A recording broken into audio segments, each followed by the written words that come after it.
Hi there, welcome to HoboRec. I'm Ulf. Today there's time for some Q&As. So let's start.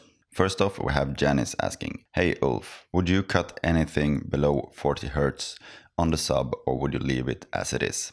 I would probably leave it as it is to begin with, and if I encounter any problems, I would start high passing or low cutting, whatever you want to call it.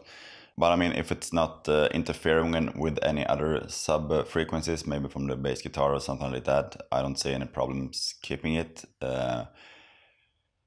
It probably won't produce that much of a low frequency anyway, since it has a pretty pronounced resonating frequency. Of course, as always, there's no correct answer to this. It's just experimenting and see what you like the most. Next one is from Dom Buhay. Hey dude, so I'm the one who asked that question about the cheap recording challenge, and since you agreed on the budget of $250, I have since been finding stuff.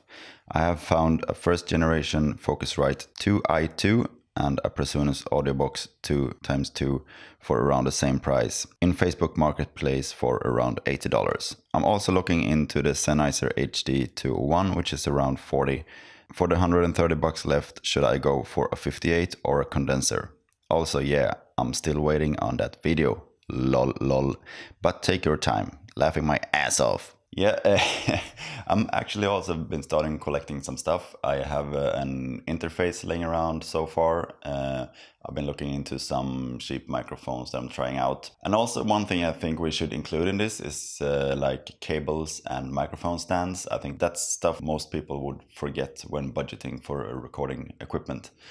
But I think we could get away with this anyway, right? I'm gonna put it on my to-do list for this month, so I get this done before the summer holidays and stuff like that. This is really, it's actually quite an interesting challenge, so let's do it. James Cassidy writes and asks, Hey dude, what are those racked channel strips behind you? The tall ones in the wood box. Are those Yamahas? Hi James, always nice to get your questions. It's actually Trident Series 80s that are racked up there in the wooden box. To be honest, I have never used them. Haven't got around to it. It's a lot of stuff in that studio I haven't used yet. Hopefully will soon. My friend / colleague Tommy in the studio just told me that those were from a special made console that the Swedish National Radio, Sveriges Radio, used to have. And now they are racked up in this studio. Should probably show them off in a video or something. I should make a proper studio tour. That's what I should do. I'm gonna put that on my to-do list too. So we have a question from Jake Harder Music. Any advice for recording drums in a small room? My room is approximately 10 by 10 feet and the ceiling is about 7 in the highest point, but slants down on both sides to about 3.5. There are no windows and the floor is plywood. Does this sound like a nightmare or is it workable?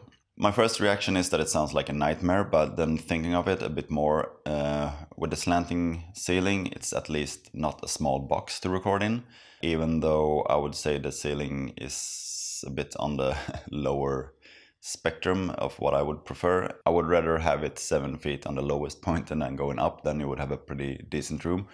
But I would start with, I'm not sure what kind of acoustic treatment you have in the room, but I would at least start with having the drum kit so that you had the ceiling slanting like this over your head and not like this. So that way you can experiment a bit more with the overhead microphones without them getting the slapbacks from the slanting ceilings on the sides. And then probably make at least one wall really absorbing, and then you put the drum kit with your back. When you're sitting with the drum kit like this, you put your back towards the wall that are really dampened, and start with placing out the overhead mics and see where they work, because there's going to be a lot of weird phasing, like comb filter phasing, if they get too much reflection from the walls. So find a sweet spot where it sounds good, probably not so high but more closer to the cymbals, and then try to work out close mics. And also probably try to work with as few microphones as possible, since this is a very small room and there will be a lot of bouncing of sounds. There will be comb filtering and phase issues. I have an intern in the studio right now, and I was talking about this with him, and he suggested using the Glyn Johns technique.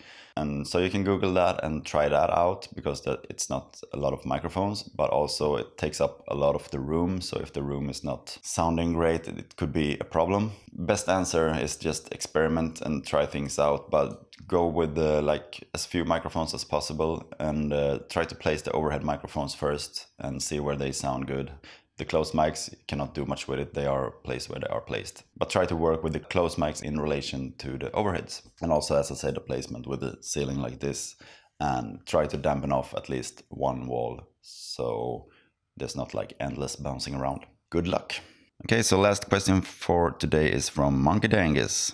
Hey Ulf, I just have a general question. Do you have any tricks on getting a great heavy guitar sound? Whether it be microphones, gear, guitar amps, and pedal themselves. I find more needs to be done here than in a clean tone. Any advice or tricks? This kind of calls for an entire episode of itself. I don't really have a go-to thing for heavy guitar tones. I try to use whatever the band shows up with, because I think it's more fun to work with the gear and the guitars and instruments that the bands have, because it's their sound.